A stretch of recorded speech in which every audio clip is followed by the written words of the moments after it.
Hello friends, welcome to the online platform of Aruna Super 30 Coaching Center. Today we are going to discuss one of the most important chapter of the physics, that is reflection of light. In this chapter we will learn about the all important topic of reflection of light in both language. This class will be based on the bilingual. It will be on Hindi as well as in English. जी हाँ दोस्तों, हम लोग ये class दोनों ही भाषाओं में सीखेंगे। हिंदी और अंग्रेजी दोनों माध्यमों के बच्चों के लिए यह लाभदायक होगा। इस चैप्टर में हम लोग पढ़ेंगे रिफ्लेक्शन ऑफ लाइट के बारे में, प्रकाश का परावर्तन के बारे में। इस चैप्टर में हम लोग पढ़ेंगे कि प्रकाश का परावर्तन किसे कहते हैं, हाउ लाइट रिफ्लेक्ट्स, मतलब प्रकाश का जो परावर्तन होता है वो कैसे होता है। इसमें हम पढ़ेंगे अबाउट द सरफेस, सतह क्या है, एंड इट्स टाइप्स, और सतहों के प्रकार के बारे में पढ़ेंगे। ये सारे जो बेस्ड होंगे वो रिफ्लेक्शन पे बेस्ड होंगे। और इसमें हम लोग पढ़ेंगे कि ऑब्जेक्ट्स को हम कैसे बांटते हैं, टाइप्स ऑफ ऑब्जेक्ट्स के बारे में पढ़ेंगे on the behalf of reflection of light. इसके अलावा हम लोग इसे पढ़ने वाले हैं सोर्स ऑफ लाइट के बारे में, लाइट के कितने सोर्स होते हैं, लाइट निकलता कहाँ से है, इसके बारे में बात करेंगे।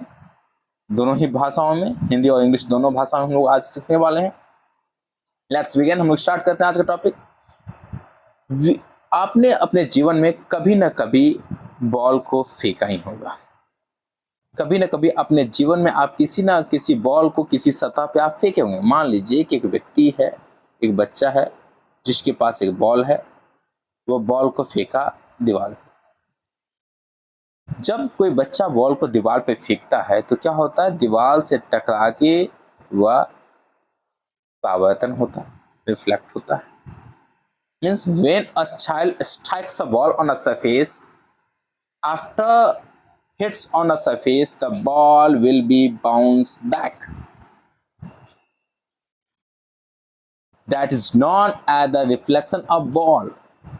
जैसे किसी बच्चे ने किसी गेंद को फेंका किसी सतह पे, और सतह पे टकराने के बाद हम देखते हैं क्या बॉल क्या होता है, उसी माध्यम में वापस लौट आता है। हम लोग इस भाषा में कहते हैं कि बॉल क्या हो गया, बाउंस बैक हो गया, टकरा करके वापस आया। On the other hand, the light works similarly. When a light strikes on a surface, it will reflect back on the same medium. जब कोई प्रकाश किसी एक माध्यम में टकराता है, माध्यम में पड़ता है, तो उसी माध्यम में टकराने के बाद वापस लौट आता है। इसी को हम प्रकाश का परावर्तन कहते हैं। यहां देखिए, एक ये प्रकाश है, ये आया एक सतह पे आके टकराया। जिस सतह पे टकराया उसको हम बोलते हैं रिफ्लेक्टिंग सरफेस, मतलब परावर्तक सतह। ऐसा सतह जिससे प्रकाश टकरा करके वापस आता है। और जो प्रकाश, जो किरण आके टकराता है, उस किरण को बोलते हैं इंसिडेंट रे, मतलब आपतित किरण। और जो प्रकाश की किरण सतह पे टकराने के बाद जाता है उसको बोलते हैं रिफ्लेक्टेड रे, परावर्तित किरण। आने वाला किरण आपतित किरण, और टकरा के जाने वाला किरण जो कहलाएगा वो परावर्तित किरण कहलाएगा।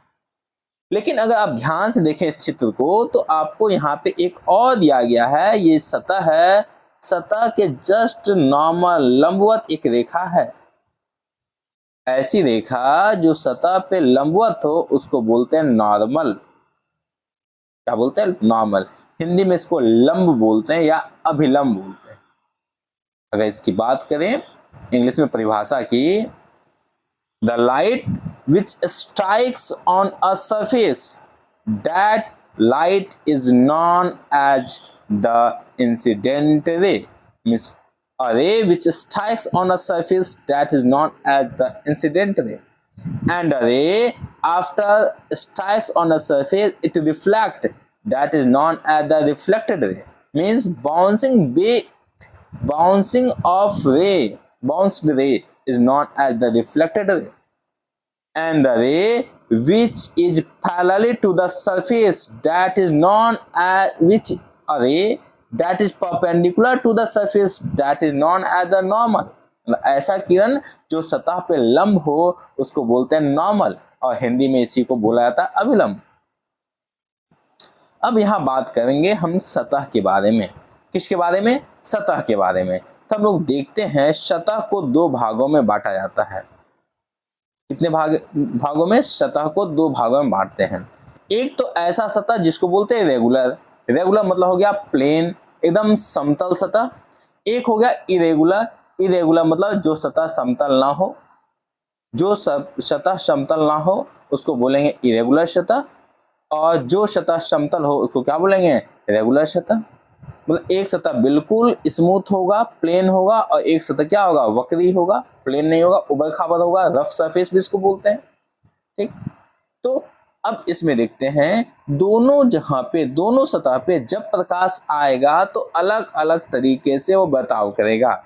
उसके लिए हम एक चित्र निकालते हैं। ये देखिए, अब रिफ्लेक्शन को भी हम दो भागों में बांटे, मतलब परावर्तन दो तरीके का होता है। एक होता है रेगुलर रिफ्लेक्शन, एक होता है डिफ्यूज्ड रिफ्लेक्शन। अच्छा, ये रेगुलर रिफ्लेक्शन है क्या? एक ऐसा रिफ्लेक्शन जिसमें आपतित किरण एक साथ एक दूसरे के समानांतर हो, और टकराने के बाद भी जब वह परावर्तन हो तो भी वह क्या हो? समांतर ही हो। ऐसे परावर्तन को हम रेगुलर परावर्तन कहते हैं, रेगुलर रिफ्लेक्शन कहते हैं। जबकि आपतित किरण समानांतर हो लेकिन परावर्तन के बाद वो समानांतर न हो तो ऐसे को हम डिफ्यूज्ड रिफ्लेक्शन कहते हैं। अब आप दोनों में देखिए, यहाँ पे जो सतह है वक्री सतह है, टेढ़ा घोचा सतह है, इस पे भले आने वाली किरण, देखिए ये आने वाली किरण समानांतर है, लेकिन टकरा के जब ये परावर्तित हुई तो क्या यह समानांतर है? बिल्कुल नहीं। तो ऐसे सतह को हम डिफ्यूज्ड रिफ्लेक्शन कहते हैं। मतलब यह एक समान परावर्तन हुआ नहीं यहाँ। अब परावर्तन होता किसका है? तो हम वास्तव में इस अध्याय में पढ़ने वाले हैं लाइट के बारे में। किसके बारे में? प्रकाश के बारे में। तो उससे पहले हम देखेंगे कि प्रकाश आते कहां से हैं, means what are the sources of light. हम देखेंगे कि प्रकाश के स्रोत को हम दो भागों में बांटते हैं। Means source of light is divided into two categories. First, that comes from the nature, that is known as the natural source of light, and another the source of light which is made by a man, that is known as the man-made or artificial source of light। कहने का तात्पर्य है कि प्रकाश के स्रोत को हम दो भागों में बांटते हैं। कौन कौन सा? अगर आप देखेंगे तो एक तो बोलेंगे प्राकृतिक स्रोत, एक को बोलेंगे हम मानव निर्मित स्रोत। कौन कौन सा? प्राकृतिक स्रोत, दूसरे को बोलेंगे हम मानव निर्मित स्रोत। अब प्राकृतिक स्रोत की बात है, नाम से ही है प्राकृतिक स्रोत, मतलब ऐसे सोर्स ऑफ लाइट, मतलब ऐसा प्रकाश का वह स्रोत जो हमें किनके द्वारा मिला है? प्राकृतिक के द्वारा मिला है। ऐसे सोर्स ऑफ लाइट को बोलते हैं प्राकृतिक स्रोत। जैसे हम लोग जानते हैं सूरज से क्या निकलता है? प्रकाश निकलता है, और सूरज हमें प्रदत्त है किसके द्वारा? प्रकृति के द्वारा। तो हम कह सकते हैं कि सूरज एक प्राकृतिक स्रोत है।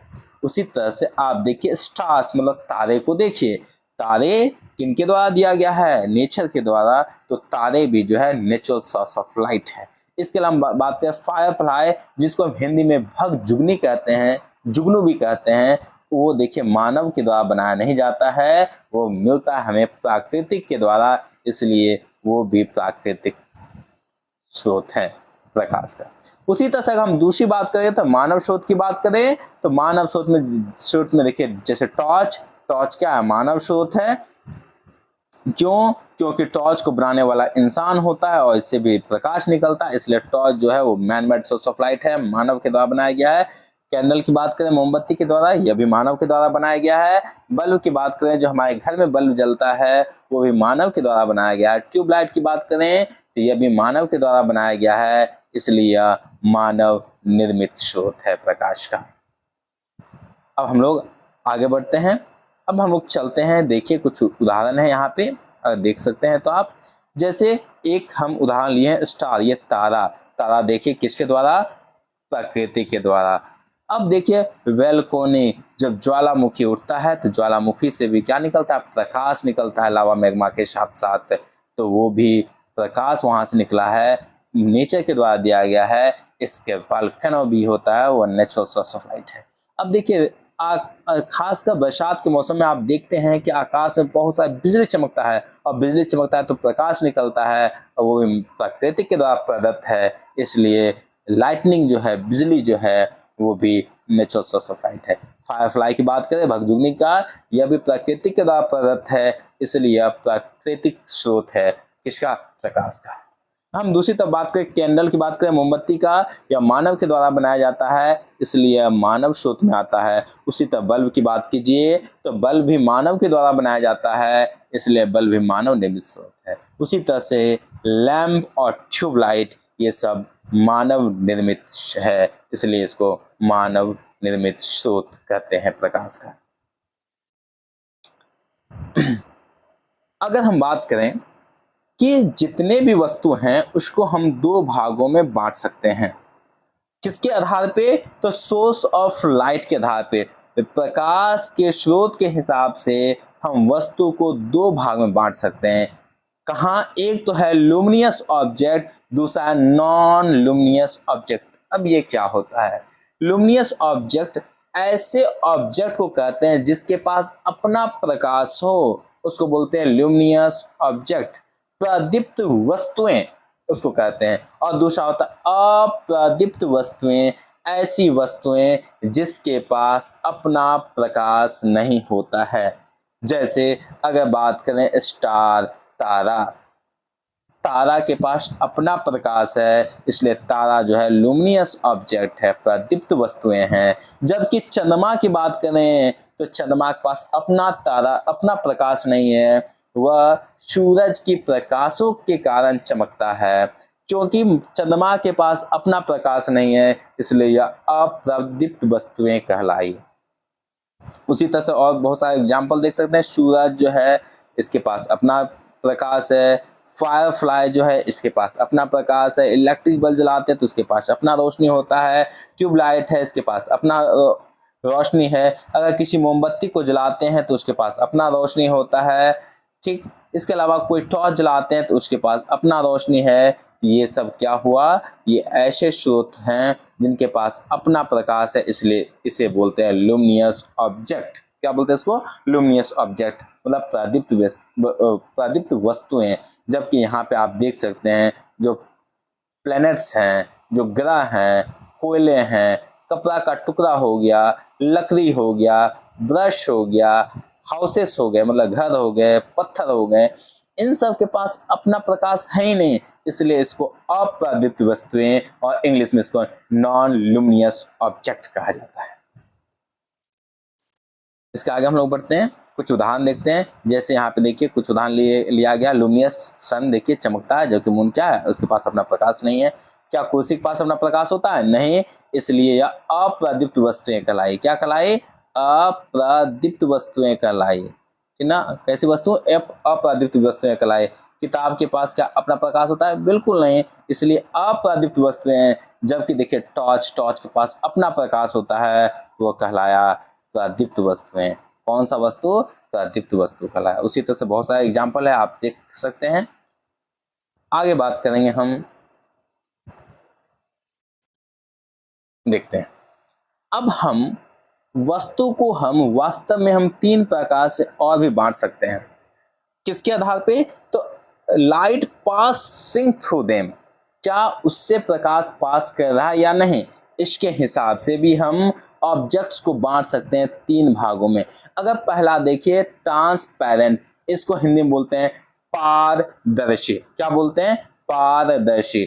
ऐसे ऑब्जेक्ट जिससे संपूर्ण प्रकाश पास कर जाता है, ऐसे वस्तु को हम पारदर्शी वस्तु बोलते हैं। जैसे हवा, हवा हमारे पास देखिए बहुत सारे हवा हैं, क्या वो प्रकाश को रोकते हैं? बिल्कुल नहीं, उससे संपूर्ण प्रकाश लगभग पास हो जाता है, तो हम ऐसे वस्तु को बोलते हैं पारदर्शी वस्तु, इंग्लिश में transparent object. Object through which the whole amount of light pass through them, that is known as the transparent object, whereas the translucent object, the object through which the partial amount of light passing through them, that is known as the translucent object. On the other hand, we can discuss about the opaque object, the object which through them no light passing, that is known as the opaque object. मतलब ऐसे object जिससे संपूर्ण light pass कर जाता है उसको पारदर्शी object, और ऐसे ऑब्जेक्ट जिससे कम प्रकाश पास करता है, कम मात्रा में प्रकाश पास करता है, उसको पारभासी ऑब्जेक्ट कहते हैं, और ऐसे ऑब्जेक्ट जिससे प्रकाश पास ही नहीं करता है उसको अपारदर्शी वस्तु कहते हैं। अब यहाँ पे देखिए कुछ हम चित्र दिखाते हैं आपको, आप पहचानिए। जैसे अगर यहाँ बात करें, ये शीशा है, क्या है? शीशा। शीशा से पास हो जाता है पानी, पानी से पास होता है मैग्नीफाइंग ग्लास। आप देखते होंगे इंस्ट्रूमेंट बॉक्स में खासकर ये रखता है, ग्लास रहता है, ठीक ना, इससे भी आप देखते हैं प्रकाश आराम से पास होता है। चश्मा जो पहनते हैं हम लोग, श्वेत चश्मा, उससे भी क्या होता है? प्रकाश पास हो जाता है। तो ये सब जो वस्तु है पारदर्शी वस्तु है। जबकि हम बात करें पारभासी का, अगर देखिए तेल, तेल से बहुत कम मात्रा में पास होता है। अगर हम क्या करें, टिश्यू ले लें, टिश्यू से भी बहुत कम मात्रा में पास होता है। अगर ग्लास लेंगे, ये हल्का कलरफुल ग्लास होता है जिसको खासकर बाइक चलाने वाले पहनते हैं, तो उससे क्या होता है? सारे अमाउंट पास नहीं होता है, लेकिन कुछ अमाउंट अवश्य पास होता है लाइट का, इसलिए यह सब कहलाता है पारभासी। जबकि अगर बात कीजिए आप कुर्सी, कुर्सी से लाइट पास नहीं होगा। जबकि बात कीजिए दीवार, दीवार से क्या लाइट पास होगा? नहीं। कॉइन, क्या सिक्का से लाइट पास होगा? नहीं। ये क्या बुक से लाइट पास होगा? नहीं। क्या स्टील का कपबोर्ड से लाइट पास होगा? बिल्कुल नहीं। तो हम कह सकते हैं ऐसे ऑब्जेक्ट जिससे प्रकाश पास नहीं होता है उसको बोलते हैं हम लोग ऑपेक ऑब्जेक्ट, मतलब अपारदर्शी वस्तु है। उम्मीद है आपको समझ में आया होगा। हम लोग इस टॉपिक को आगे बढ़ते हैं। अब चलते हैं हम लोग basic points of reflection of light. हम लोग कुछ बेसिक पॉइंट पढ़ेंगे रिफ्लेक्शन ऑफ लाइट के बारे में। अब बेसिक पॉइंट्स में क्या क्या हम लोग पढ़ने वाले हैं? इसमें हम लोग पढ़ने वाले इंसिडेंट रे के बारे में, इसके अलावा हम लोग पढ़ने वाले हैं रिफ्लेक्टेड रे के बारे में, इसके अलावा हम लोग पढ़ने वाले हैं नॉर्मल के बारे में, incident point, angle of incidence, angle of reflection. अब अगर हम हिंदी में बात करें तो हम लोग इस अध्याय में हम लोग कुछ बेसिक साधारण बातें पढ़ने वाले हैं, इनके बिना आपको समझ नहीं आएगा आगे। परावर्तन का जो हम लोग जो पढ़ेंगे, प्रकाश का परावर्तन, उसमें कुछ बेसिक चीज है जो आपको आना चाहिए। एक तो क्या है आपका इंसिडेंट रे। कौन सा रे? Incident ray. इंसिडेंट रे अभी थोड़ी देर पहले बताए थे एक चित्र में, यहाँ देखिए। अगर आप ध्यान से इसको देखिएगा तो हम क्या, मैंने कहा ऐसे प्रकाश जो आके सतह पे टकराएगा उसको बोलेंगे इंसिडेंट रे। क्या बोलेंगे? Incident ray. मतलब ऐसा प्रकाश जो आके सतह पे टकराता है उसको क्या बोलेंगे हम? Incident ray. दूसरा देखिए रिफ्लेक्टेड रे। टकराने के बाद जो गया, ध्यान से देखिएगा पहला चित्र को, यहाँ पे देखिए टकराया, टकराने के बाद क्या गया, इसको बोलेंगे रिफ्लेक्टेड रे। क्या बोलेंगे? Reflected ray. तीसरा देखिए नॉर्मल। नॉर्मल क्या है? कोई एक रिफ्लेक्टिंग सतह है, कोई एक परावर्तक सतह है, उस पे क्या है एक लाइन जो 90 डिग्री का कोण बनाता है, इसको बोलते हैं लंब। क्या बोलते हैं? लंब। ठीक, क्या बोलते हैं इसको हिंदी में? लंब बोलते हैं, और इंग्लिश में इसको हम नॉर्मल कहते हैं। इसके अलावा हम लोग इसे पढ़ने वाले हैं इंसिडेंस पॉइंट। इंसिडेंस पॉइंट कहाँ है? अगर आप ध्यान से देखेंगे इस चित्र को तो देखेंगे यहाँ पे आप हल्का सा, इसमें बहुत सारा चित्र है वो हम मिटा लेते हैं। ठीक, अगर आप ध्यान से इसमें देखें, एक मिनट, और यहाँ पे देखिए तो इंसिडेंट रे आके इस पॉइंट पे आके टकराया तो जिस पॉइंट पे ये आके टकराता है इस पॉइंट को हम पॉइंट ऑफ इंसिडेंस कहते हैं। क्या कहते हैं? Point of incidence. इसको बोलते हैं आपतित बिंदु। हिंदी में क्या बोलते हैं? आपतित बिंदु। जिस बिंदु पे आके प्रकाश टकराता है उस बिंदु को क्या बोलते हैं? आपतित बिंदु। इसके बाद हम लोग देखेंगे इसमें एंगल ऑफ रिफ्लेक्शन, मतलब परावर्तन का कोण। ये जो कोण है इसको बोलते हैं परावर्तन का कोण, आपतित कोण। इसको बोलते हैं आपतित कोण। एंगल ऑफ इंसिडेंस बोलते हैं इसको, आपतित कोण बोलते हैं। जबकि ये है एंगल ऑफ रिफ्लेक्शन, इसको बोलते हैं परावर्तित कोण। मतलब जो आपतित कोण होता है नॉर्मल और इंसिडेंट रे के मध्य में जो बना कोण होता है इसको बोलते हैं आपतित कोण। कौन सा कोण? आपतित कोण। और जो नॉर्मल, यहाँ इसको हम हटा लेते हैं, कुछ साफ कर लेते हैं, जबकि जो नॉर्मल लंब और परावर्तित किरण के बीच में जो कोण बनता है इसको हम बोलते हैं परावर्तन कोण। कौन सा कोण? परावर्तन कोण। इसमें हम दो पढ़ने वाले हैं, आपतन कोण और परावर्तन।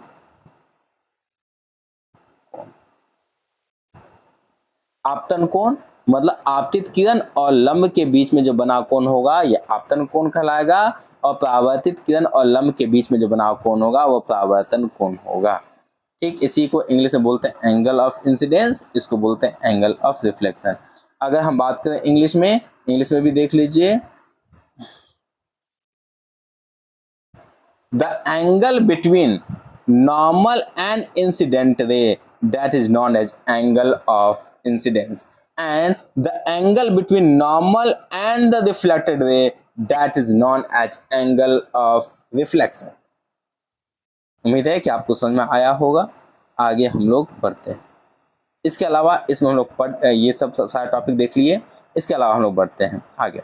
वही इसमें लिखा हुआ भी है, देखिए incident ray it is defined as the ray of light that hits on a surface. यह इस तरह से परिभाषित किया गया है जैसे कोई प्रकाश आके किसी सतह पर टकराता है उसको कहेंगे इंसिडेंट रे। यहाँ देखिए, यहाँ पे इसमें लिखा गया है it is defined as the ray of light that is reflected by after hitting the surface। मतलब किसी सतह पे टकराने के बाद जो गया, मतलब ये किरण आया टकराया, टकरा के बाद जो गया, ये जो जाने वाली किरण है इसी को बोल देंगे हम रिफ्लेक्टेड रे। नॉर्मल रे आपको बताए, अगर कोई एक सतह है, सतह पे हम क्या करेंगे? लंब डालेंगे। सतह पे अगर हम लंब डालेंगे तो ये क्या कहलाएगा? हमको नॉर्मल कहलाएगा। और आपको मैंने बताया ही ये आपतित किरण और नॉर्मल के बीच वाला जो कोण होगा एंगल ऑफ इंसिडेंस कहलाएगा, और जाने वाली किरण और नॉर्मल के बीच का जो कोण होगा एंगल ऑफ रिफ्लेक्शन कहलाएगा। अब देखिए यहाँ से चित्र देखिए, साफ समझ सकते हैं इस चित्र से। देखिए एक सोर्स ऑफ लाइट है, एक स्रोत है प्रकाश का, और ये क्या? नॉर्मल है। ये क्या है? नॉर्मल है।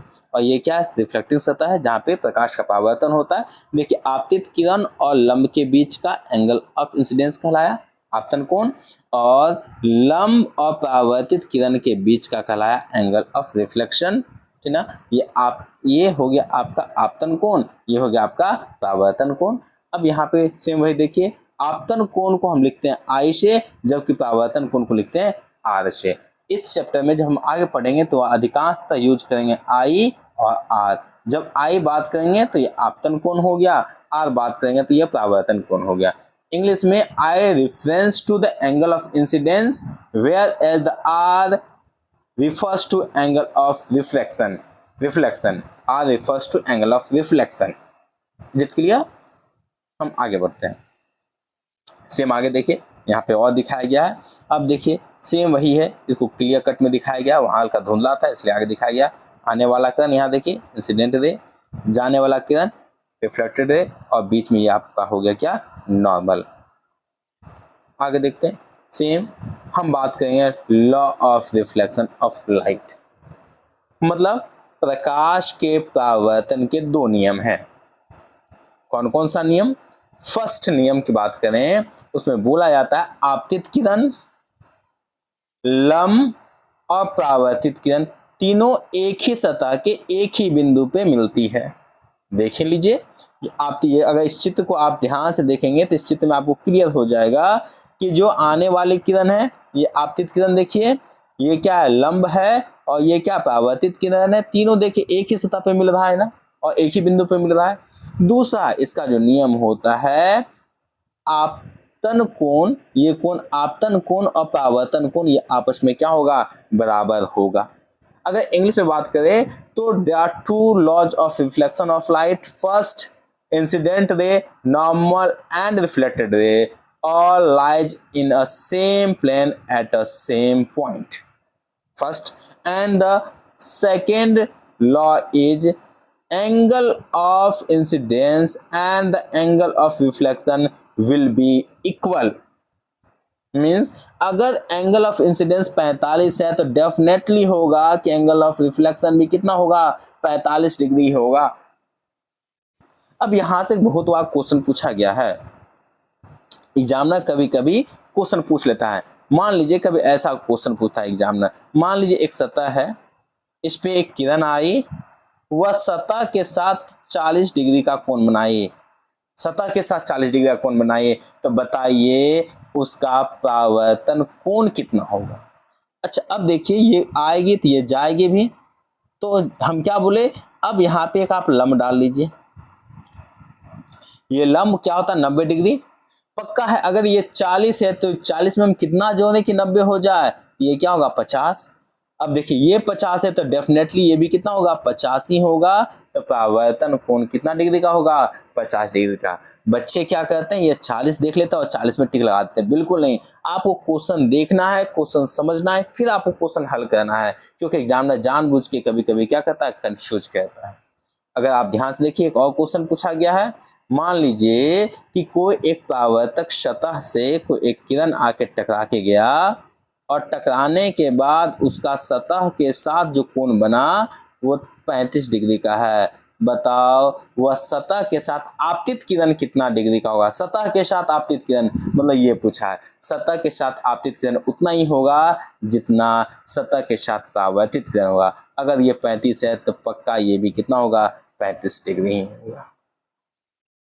अगर अंग्रेजी में बात करें क्वेश्चन पूछा जा सकता है, when a reflected ray makes 35 degree with the surface, then what angle will be made by the incident ray with the surface? We all know that angle of incidence or angle of reflection will be same, therefore we can say that the angle of incidence with the surface and angle of reflection with the surface will definitely will be equal. So if angle of reflection through the surface is 35 degree, then the angle of incidence through the surface it will definitely be 35 degree, no more than this. आगे हम लोग बढ़ेंगे। अगर हम बात करेंगे इसके बाद एक बहुत इंपॉर्टेंट टॉपिक है मिरर। मिरर को बोलते हैं दर्पण, हिंदी में क्या कहते हैं दर्पण। अच्छा ये दर्पण है क्या, मिरर है क्या? तो ये एक ऐसा सतह है जिस पे जब लाइट आती है, लाइट टकराती है तो वो क्या कहते हैं, उससे परावर्तन करती है। वही देखिए लिखा है a mirror is a reflective surface. What is surface? Reflective surface, मतलब टकरा के यहाँ से प्रकाश क्या होगा, परावर्तन होगा। That bounces the light which falls on it, मतलब इस पे जो लाइट गिरेगा उसको क्या करेगा, बाउंस करेगा, फैलाएगा, भेजेगा। इट प्रोड्यूस आइदर रियल और वर्चुअल इमेज, यह दोनों तरीके का बनाता है चित्र। कैसा बनाता है? यह वास्तविक चित्र भी बनाता है और यह काल्पनिक चित्र भी बनाता है। आगे हम लोग अच्छे से पढ़ेंगे कि वास्तविक चित्र होता क्या, ये काल्पनिक चित्र होता क्या है, ये दोनों चित्र के बारे में पढ़ेंगे। अगर हम बात करें दर्पण को, types of mirror, there are two types of mirror, that is known as, one is known as the plane mirror and another is known one is known as the plane mirror and another is known as the spherical mirror। मतलब दर्पण को हम दो भागों में बांटे हैं।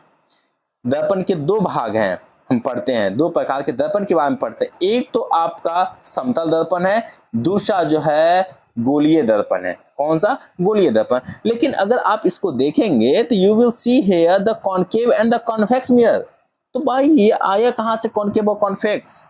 तो हम लोग देखते हैं जब इस आप गोलीय दर्पण को अगर आप काटेंगे, इस गोलीय दर्पण को आप काटेंगे तो आप पाएंगे कि दो तरीके का आप सतह यहां देखने को पाएंगे। देखिए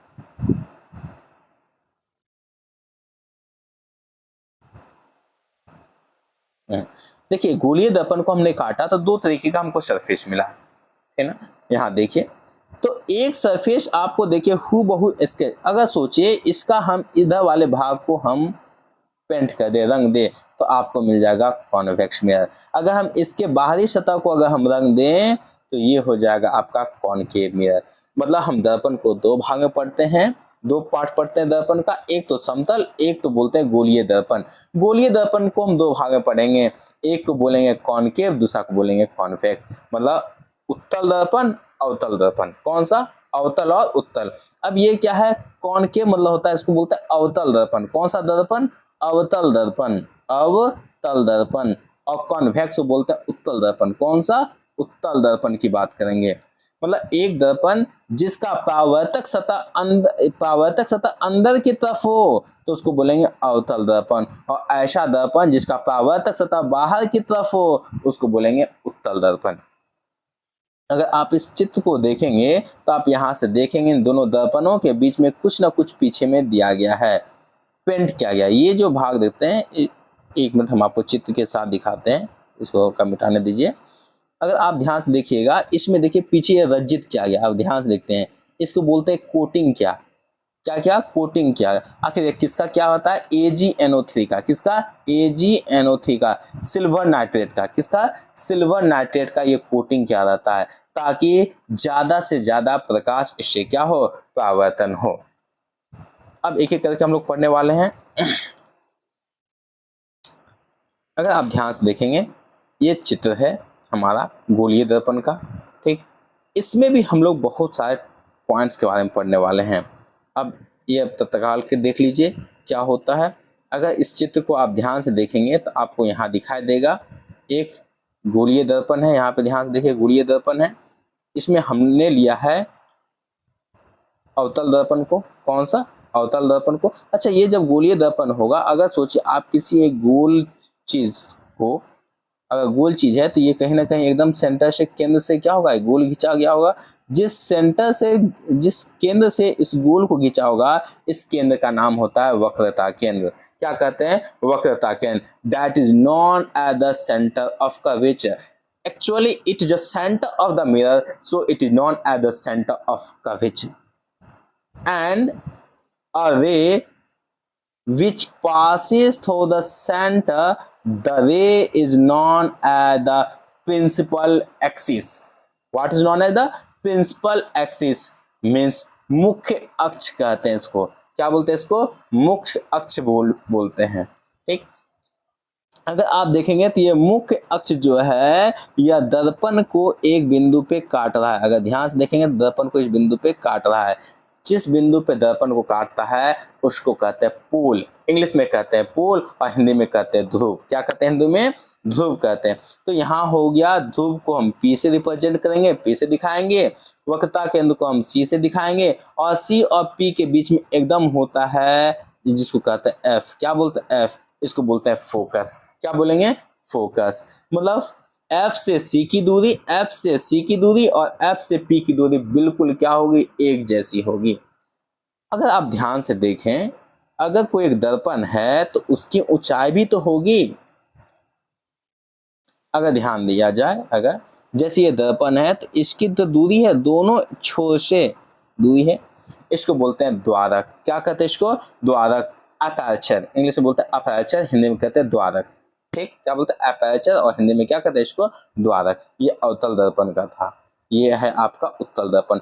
जैसे अवतल दर्पण में होता है सेम उत्तल दर्पण में भी वैसा ही होता है। और C से P की दूरी कहाँ से? अगर यहाँ ध्यान से देखेंगे तो यहाँ से C से आपको P की दूरी मिल जाएगी। देखिए ये जो है C से P की दूरी, इसको बोलते हैं रेडियस ऑफ कर्वेचर। क्या बोलते हैं? रेडियस ऑफ कर्वेचर, वक्रता केंद्र। क्या कहते हैं? वक्रता केंद्र कहते हैं। इतना चीज आपको याद रखना है, आगे की क्लास में आपको काम देगा।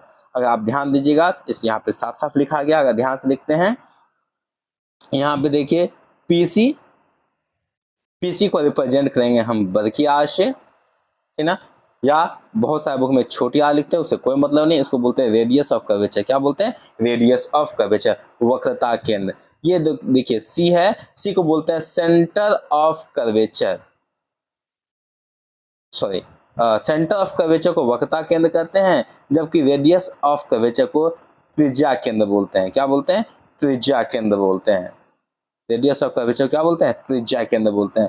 और देखिए अपर्चर हो गया, ये जो ऊंचाई होता है इसको क्या बोलते हैं? अपर्चर बोलते हैं। आगे बात करेंगे।